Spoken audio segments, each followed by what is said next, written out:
Baik, Assalamualaikum warahmatullahi wabarakatuh. Apa ini slideshow-nya sudah terlihat? Sudah terlihat. Oke, di sini, perkenalkan nama saya Cynthia Rahmawati. Pada kesempatan kali ini saya akan menjelaskan mengenai simbol dan alat ukur komponen elektronika.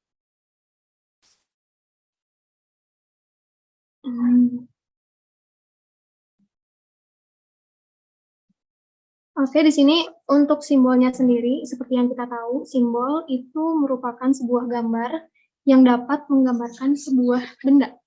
Nah, pada komponen elektronika, simbol dapat mempermudah kita dalam membuat ataupun membaca skema atau gambaran sistem rangkaian elektronika.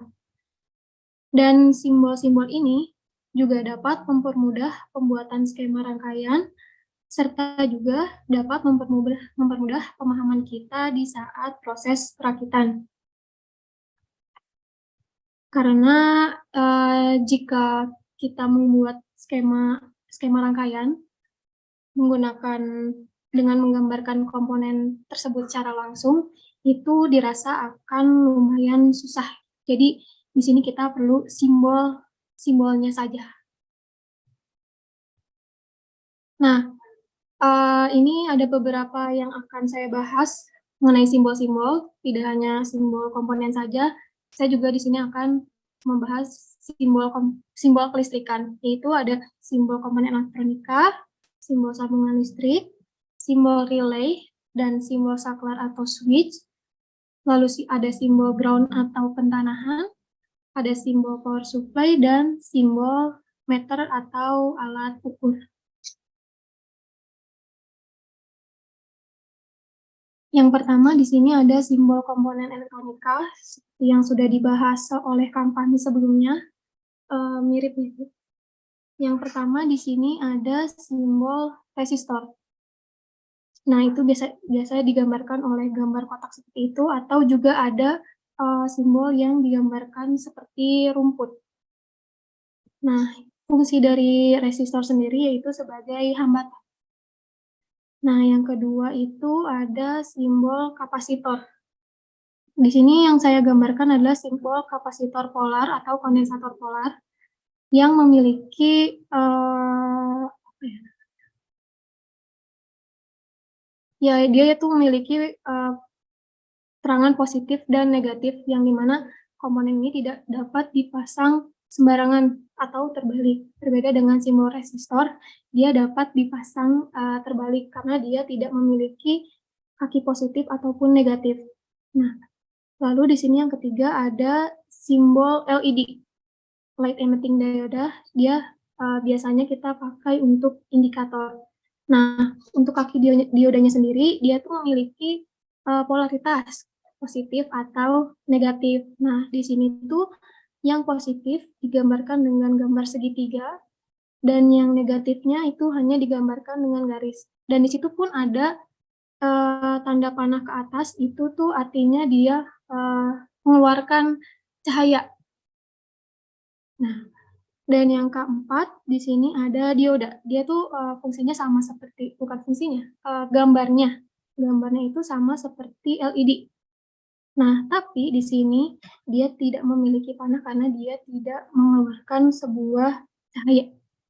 Nah, di sini pun simbolnya sama, yang segitiga dia itu positif, dan yang garis saja dia itu kaki negatif, atau yang biasanya kita sebut positif itu sebagai anoda, dan yang negatif itu kita sebut sebagai katoda. Nah, yang kelima di sini ada buzzer. Buzzer itu fungsinya untuk mengeluarkan suara, dan bisa juga kita pakai untuk sebuah output. Nah, komponen-komponen yang saya jelaskan di sini itu biasanya kita pakai dalam rangkaian sehari-hari kita. Oke, lanjut. Di sini ada simbol sambungan listrik. Jadi, untuk menghubungkan antara komponen itu, kita tentunya butuh pengkabelan agar satu sama lain komponen itu terhubung. Nah, di sini nomor satu itu seperti biasa dia hanya garis saja, dia itu sebagai konduktor atau penghubung kabel antara komponen satu dan komponen lainnya. Dan yang kedua, di sini ada garis dengan bulat di tengahnya. Nah, itu tuh biasanya status dari pengkabelan tersebut itu terhubung antara satu dan yang lain. Nah, berbeda dengan yang nomor 3, dia ada persimpangan kabel, tapi dia tidak memiliki titik di tengahnya, atau dia terdapat huruf U di situ. Nah, itu berarti kabel tersebut itu tidak terhubung antara satu dan yang lainnya.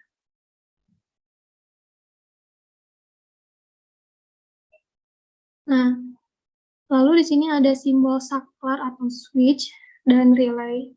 Seperti yang kita tahu, saklar itu sebagai pemutus atau penghubung listrik ya. Nah, untuk yang sebelah kiri itu ada simbol saklar, dia hanya dapat membuka dan menutup si jalurnya itu tuh agar si jalur tersebut tuh terhubung. Kalau dia simbolnya ke atas, berarti si jalur tersebut itu tidak terhubung. Nah, terus di sebelah kanannya itu ada relay. Si relay sendiri itu dia fungsinya tuh sebetulnya sama seperti saklar. Namun bedanya di sini tuh relay dapat membuka atau memutus atau menghubungkan listrik secara otomatis yang dapat diatur oleh microcontroller yang sudah diberi apa tuh namanya? Program. Nah, di sini ada apa namanya? Simbol yang normally open.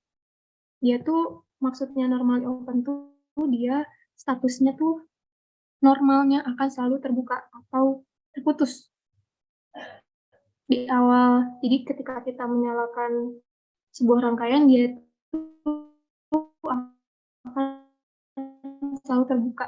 Jadi dia itu posisi awal ketika kita menyalakan alat tersebut atau rangkaian tersebut dan terdapat relay, dia akan tertutup atau si rangkaian tersebut akan selalu terhubung.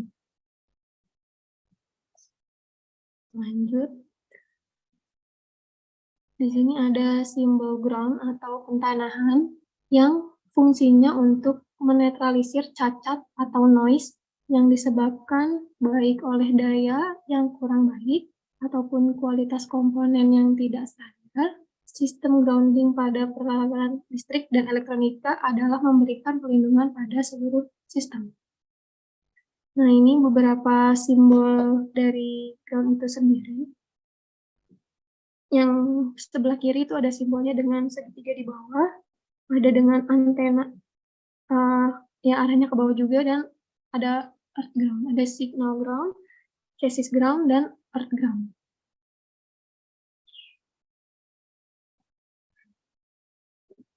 Dan lalu di sini selanjutnya ada simbol power supply. Nah, fungsi dari power supply itu kan memberikan sumber.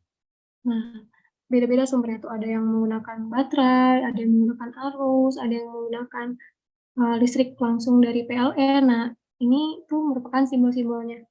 Yang nomor 1 itu, simbol yang nomor 1 itu merupakan simbol tegangan DC, yang artinya menghasilkan tegangan searah atau tetap dan konstan. Nah, yang kedua itu ada simbol untuk sumber arus yang menghasilkan arus dengan tetap. Yang ketiga itu ada sumber tegangan AC, artinya sumber tegangan bolak-balik seperti yang kita biasa dapat dari PLN. Nah, dan yang keempat itu ada generator, artinya penghasil tegangan listrik bolak-balik seperti pembangkit listrik perusahaan listrik negara atau PLN. Lalu yang kelima itu ada baterai yang dapat menghasilkan tegangan searah atau tetap, yang baterai yang pada biasanya. Lalu yang nomor 6 itu baterai juga, tapi dia lebih dari satu sel. Jadi artinya itu baterainya itu banyak, bisa lebih dari satu, dua, atau tiga. Nah, dan dia juga menghasilkan tegangan searah tetap. Nah, yang ketujuh itu ada sumber tegangan yang dapat diatur. Artinya sumber tegangan tersebut berasal dari rangkaian listrik lainnya. Dan yang kedelapan itu ada sumber arus yang dapat diatur atau sumber arus yang berasal dari rangkaian listrik lainnya. Nah, untuk yang nomor 1, 5, dan 6, dan 7, itu tuh dia kan di situnya terdapat positif dan negatif. Nah, itu tuh tidak dapat dibolak-balik penempatannya. Jadi, sudah pasti itu yang negatif tuh ya ke situ arahnya, dan yang positif tuh arahnya ya ke situ. Berbeda dengan nomor 3, dia itu penyimpanannya tuh dapat kita bolak-balik. Jadi, dia uh, bukan tidak ada, ya pokoknya dia itu bisa disimpan itu secara bolak-balik. Boleh tertukar gitu penempatannya.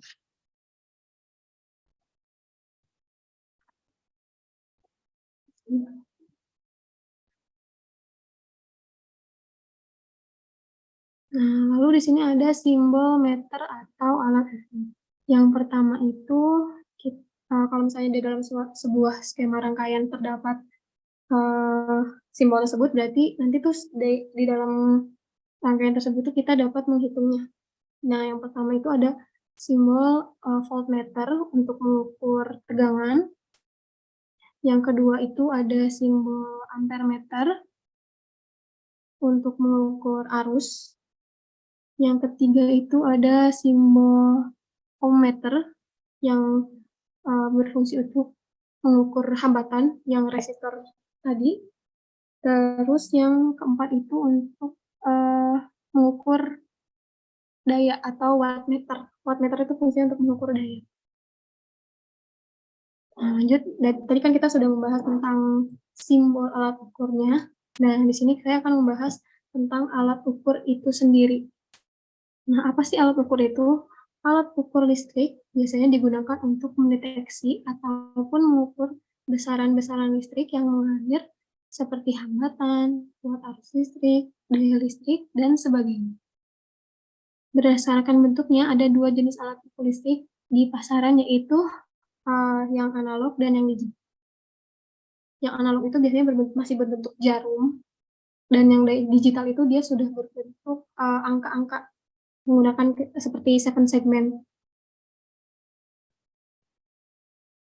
Seperti jam kita kan dia tuh ada analog dan digital ya. Kalau untuk yang analog dia sudah berbentuk angka, dan yang digital itu masih berbentuk analog itu sudah menggunakan jarum, dan yang digital itu sudah menggunakan angka. Nah, ini beberapa alat ukur yang akan saya bahas, yaitu ampermeter, voltmeter, ohmmeter, wattmeter, dan multimeter. Nah, di sini ada yang gambar pertama itu dia untuk mengukur, di sini ada tulisannya A, berarti dia untuk mengukur ampermeter. Nah, di sini ampermeter itu berfungsi untuk mengukur arus, seperti yang saya sudah tadi jelaskan. Yang kedua di sini ada voltmeter, dia berfungsi untuk mengukur tegangan.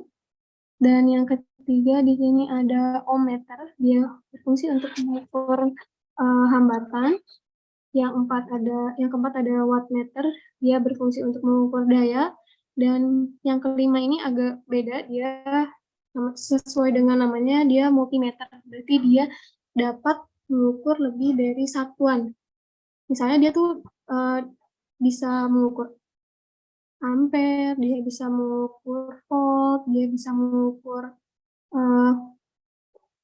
hambatan, dan dia pun bisa mengukur daya atau watt.